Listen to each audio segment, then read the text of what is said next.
ओम नमो भगवते वासुदेवाय. भगवान विष्णूंच्या माता लक्ष्मीच्या कृपेने तुमच्या सर्व इच्छा मनोकामना पूर्ण हो.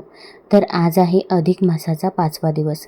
आपण बघणार आहोत अधिक मास महात्म्य अध्याय 5. हे अध्याय पठण किंवा श्रवण केल्यामुळे आपल्या आयुष्यातील दुःख, दारिद्र्य, गरिबी ही दूर होत असते. त्याचसोबत आपल्याला भगवान विष्णूंचा, महादेवांचा आशीर्वाद देखील प्राप्त होत असतो. त्यामुळे व्हिडिओ स्किप न करता शेवटपर्यंत जरूर बघा. चॅनलमध्ये नवीन असाल तर चॅनल लाईक करा आणि सबस्क्राईब देखील करा.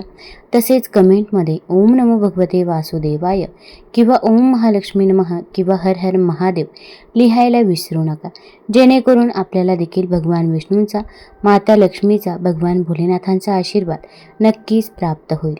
श्री अधिक मास महात्म्य अध्याय 5. श्री गणेशाय नमः. पहिले वंदन श्री गणरायाला, दुसरे देवी श्री शारदेला, तिसरे वंदन सद्गुरु देवाला, करीतो कार्य आरंभी. नमनात आहे दिव्य शक्ती, आशीर्वाद ही त्याची प्राप्ती. फुकाचा जरी नमस्कार त्याप्रती, आशीर्वाद तो लाखाचा. नमनाने येते विनम्रता, नमनाने भाग्य येते हाता. विनया सवे ती लीनता, येते करता नमस्कार. असो आता ते मागील कथन, कथासूत्र हाती धरून.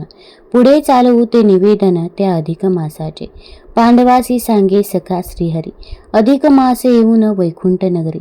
कथा आपली कथन करी, नारायणासी ते धवा. दुःखाचा येता गहीवर, मूर्छित झाले कलेवर. पडला विकल धरणीवर, मलमास हरिपुढे. नारद सांगते नारायणासी, कथिले कृष्णे पांडवासी. तेच मी तुम्हासी सांगतो आता ऐकावे. श्रीकृष्ण सांगे त्या पांडवा, श्रीहरीने जाणिले त्याच्या भावा. सत्वर दिदला त्याने बोलावा, आपल्या गरुड सेवका. स्वामी आज्ञा मिळता जनी, गरुड आला तेथ धावून. विनय वंदे हरिचरणी, पुसे आज्ञा ती काय. हरी सांगती त्या गरुडास, घाल वारा या प्राण्यास. सावध सत्वर करी त्यास, मूर्छा त्यासी आली रे. अतीव दुःखे जीव ग्रासला, निराधाराची बोच मनाला. तो मजसी शरण आला, आहे भावया उद्धार. आज्ञा होता ती गरुडासी, तो हलकेच हलवून निज पंखासी. शीतल वारा घाले त्यासी, सावध ते करावया. शीतल वारा अंगी पडता, सुखावाला झनी तो चित्ता. नेत्र उघडून पाहो जाता, सन्मुख पाहे गरुडास. अधिक मास पुसे गरुडास, वारा का घालतोस. वारा नको रे या दिनास, हवा चरणी आसरा. चरणी आसरा हाची खरा, मला हवा रे कमलावरा. हा तात्पुरता वारा काय सांग कामासी. देवा नको करू उपेक्षा, देऊ नको रे मजला शिक्षा. आता पुरे झाली परीक्षा, माझ्या अपार धैर्याची. ऐसा विलाप मलमास, दुःखाने करता त्यास. काय बोले ऋषिकेश, एका ध्यान देऊ नये. अरे तू मला आलास शरण, मीच करीन तुझे उद्धरण.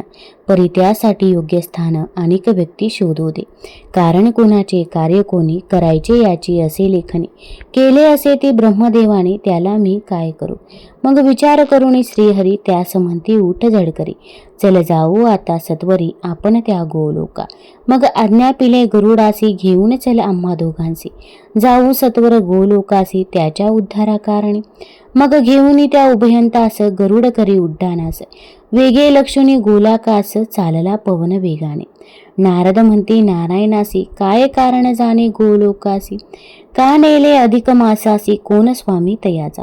तव नारायण ऋषी त्या ब्रह्मपुत्रासी. म्हणती त्रिलोक असती अवकाशासी.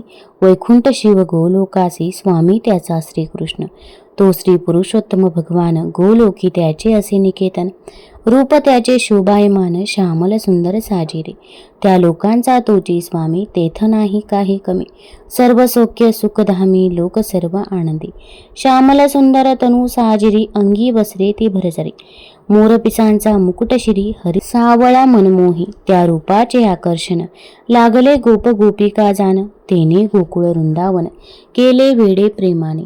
त्या सावळ्यावरती प्रीती, नरनारी भाविक करती. रूप त्याचे चित्ती धरती, रात्रंदिन चित्तात. तोची स्वयं पुराण पुरुष, तो सर्वात्मा तो सर्वेश. तो ईशाचाही ईश, विश्वचालक परमात्मा. तो सर्वांचा सूत्रधार, निराधारांचा तो आधार. तोच सर्वांचा तारणहार, माता पिता रक्षिता. त्याची वस्ती त्या गोलोकाप्रती, म्हणून त्या अधिक मासाप्रती. आणि तिथे जगजेठी कृष्ण भेटी कारणे. ज्या लोकी आणिला मलमास, त्या लोकाचे महत्व विशेष. नारदा एक देऊन या चित्तास, म्हणती नारायण ऋषी. भगवंताची ती योगशक्ती आधाराविन होय पेलती. त्या गोलोकाची नित्यस्थिती आनंदरूप ती थोर. आदी व्याधी जरा मरण यास थारा नसे जाण. या लोकीचे लोक भाग्यवान सुखानंदास भोगती. या गोलोकाच्या अधोभागास आणिक त्याच्या दो अंगास वैकुंठ आणि शिवलोक खास आहेत पहा बसलेले. वैकुंठ नगरीचे वैष्णवजन आराधिती विष्णू भगवान. शिवलोकीचे शैवजान भजती सदाशिवास. वैकुंठ असे ते गोलाकार, 1 कोटी त्याचा विस्तार. तेथील वैष्णव महावीर पितांबरधारी ते. येथील स्त्रिया आणि पुरुष भजती एका केशवास. तोच त्यांचा परमेश माय बाप बंधू सखा. गोलोकाच्या वामभागीचा शिवलोक तो शैवांचा. भक्त समुदाय तेथ शिवाचा नित्य घ्याती महेश्वरा. विष्णू लोकात रमती वैष्णवजन, शिवलोकी रमती शैवजन. गोलोकी ते गोपालजन नांदती सुखानंदाने. नारायणाचा तो वैकुंठ लोक, शिवभक्तांना प्रिय शिवलोक. कृष्ण भक्तांना तो गोलोक लाभतसे भाग्याने. गोलोकीचा तो स्वामी सावळा, शोभतसे घननीळ सावळा. कंठी त्याच्या कौस्तुभमाळा, शेला जरीचा अंकावर. तो स्वयंभू आणि स्वतंत्र, सर्वांहुनी तो असे पवित्र. मूळ एक परी सर्वत्र, चराचरी त्या भरला असे. तो स्वतः जरी निरीच्छक, पूर्वी भक्त इच्छा कौतुक. भक्तासी दे भक्ती भातुक, बांधोनिया पदरास. स्वामी तो सर्व जगताचा, गुणरहित निधी गुणांचा. प्राणसखा तो भक्तांचा, तारक भवसागरी. त्या श्रीकृष्णपदी लागला, आणिक नाही जो उद्धरला. असा कोणीही नाही भला, ख्याती त्याची देसी. तो ज्याला म्हणे आपला, त्याचा जगी उद्धार झाला. त्यानेच असंख्य स्त्रिय बला, उद्धरिले पापी जन. जयाचा कैवारी श्रीहरी, त्याचे दुःख होय दोरी.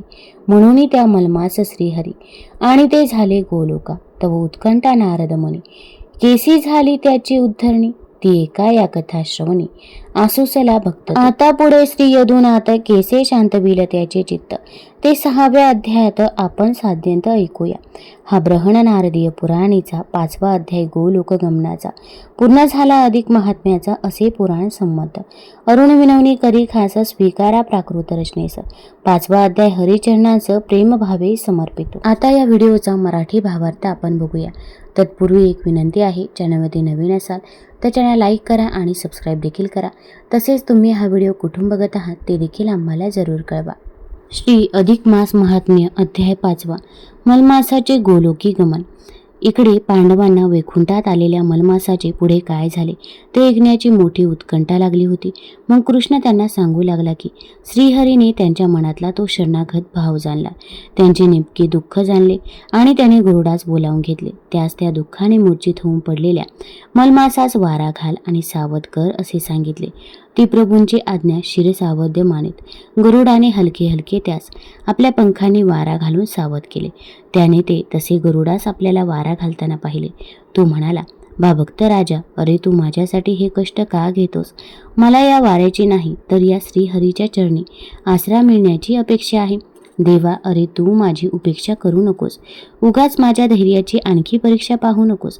तेव्हा रमावर त्यास म्हणाले, बा अधिक मासा, अरे तू मला शरण आला आहेस ना, मग काळजी सोड, मीच तुझा उद्धार करेन. असे म्हणून श्रीहरीने थोडा विचार केला. मग त्याने गरुडास आज्ञा केली की बा गरुड राजा, तू आम्हा दोघांना सोबत घे आणि त्वरित त्या गोलोकांच्या दिशेने उड्डाण कर पाहू. तेव्हा गरुडाने त्या आज्ञेचे पालन करत त्या दोघांना सोबत घेतले आणि गोलोकाकडे प्रस्थान केले. तेव्हा पांडवांनी हा गोलोक कोणाचा, तिथे श्रीहरीने त्या मलमासास का नेले असा प्रश्न विचारला. त्याचे उत्तर देताना श्रीकृष्ण म्हणाला की हे कुंती पुत्रांनो, आधी मी तुम्हास ज्या गोलोकात श्रीहरी त्या मलमासास घेऊन गेले त्या गोलोकाची माहिती देतो. या अवकाशात वैकुंठ, शिव, गोलोक असे 3 लोक आहेत. त्या गोलोकाचा स्वामी हा भगवान पुरुषोत्तम आहे. गोलोक हे त्या पुरुषोत्तमाचे निवासस्थान असून ते अत्यंत वैभव संपन्न आहे.